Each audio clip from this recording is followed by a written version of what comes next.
Hi everyone, welcome back to Resilient Building Cooperative Talk. I'm Matthew Andrews, and today I want to talk a little bit about the current situation in Washington, D.C. with the so-called Big Beautiful Bill Act.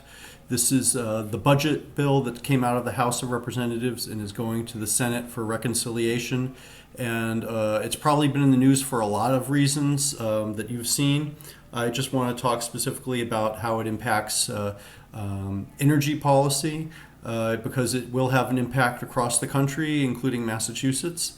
Maybe the first thing to say is it should not affect in any way mass save programs. So if you're doing the renovations and additions or new construction program, or you are getting new heat pump incentives through mass save, or the 0% financing program, those things are not changing. And that is the majority of the work that I do. But of course, clients are always interested in other ways to take advantage of incentives programs, and the federal programs are very important. For example, the Energy Star program is slated to be cut, and it is actually only cost $32 million, yet saves American households an average of $40 billion annually. So there's more than 100 to 1 benefit to that program.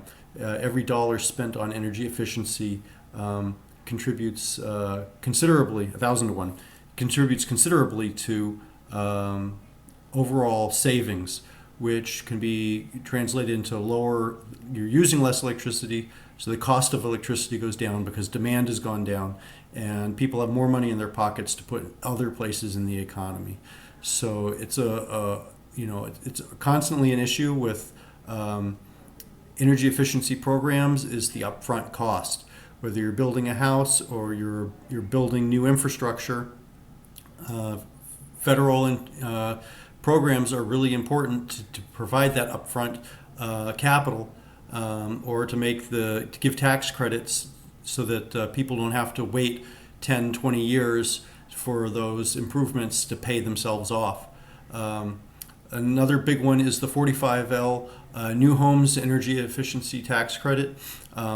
The Inflation Reduction Act from 2022 extended this program to 2032.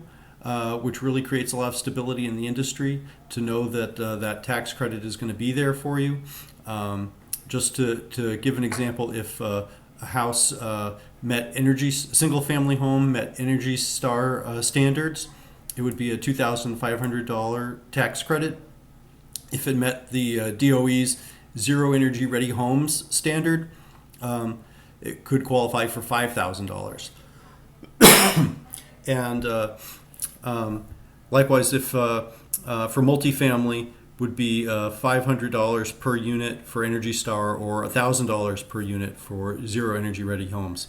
And now this is a tax credit that actually was originally created in 2005 by a GOP-controlled House and Senate, signed by President George Bush, the second Bush, and it's been renewed several times since then with bipartisan support.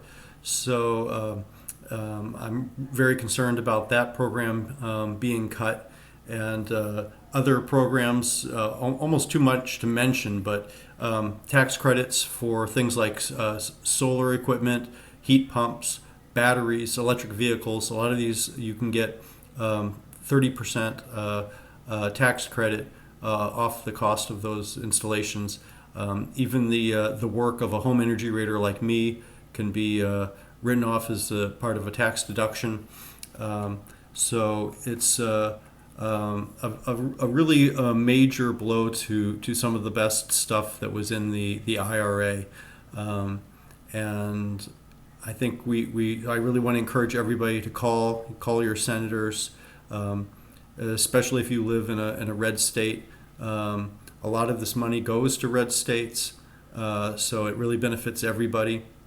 It creates jobs, puts us at the forefront of really the new electrification industrial revolution. It's an industrial revolution. It's the direction industry is going to go in, whether we subsidize it or not. The question is just, are we going to move fast enough for climate goals? Are we going to move fast enough to keep up with other countries? Or are we going to be importing this technology? So I'm going to put some links in the notes below, information about the real details if you want to read it from the Senate Finance Committee, and also a link from RESNET, the Residential Energy Services Network, which is asking people to call your senators. It has some sample language there. I did it. You can just hit 1 and it'll send you to a voicemail, and you get maybe a little more than a minute's time to record something. So I would suggest just keeping it simple. Put your name, your contact information, especially if you're a constituent where you live, right at the beginning of the voice message so it doesn't get cut off. Mention Energy Star, mention the 45L tax credit, and mention how important this is for you for whatever reasons you feel most passionate and articulate about, whether it's climate goals or creating jobs or keeping up with international competition. However you feel comfortable talking about the issue. I think it's really important that we make these calls, and we try to preserve these federal policies that are helping us make this kind of important energy transformation.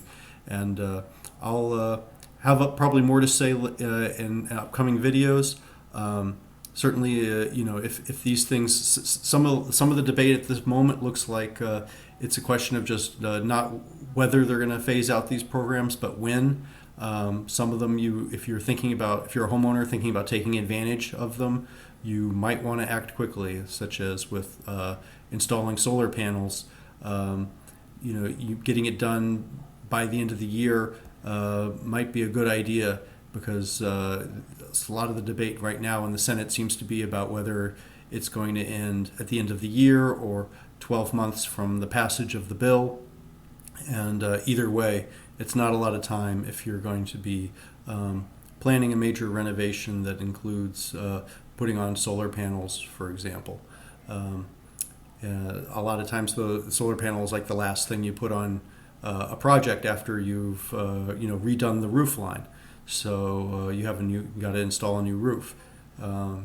So definitely check out the links in the notes below, and thank you for watching.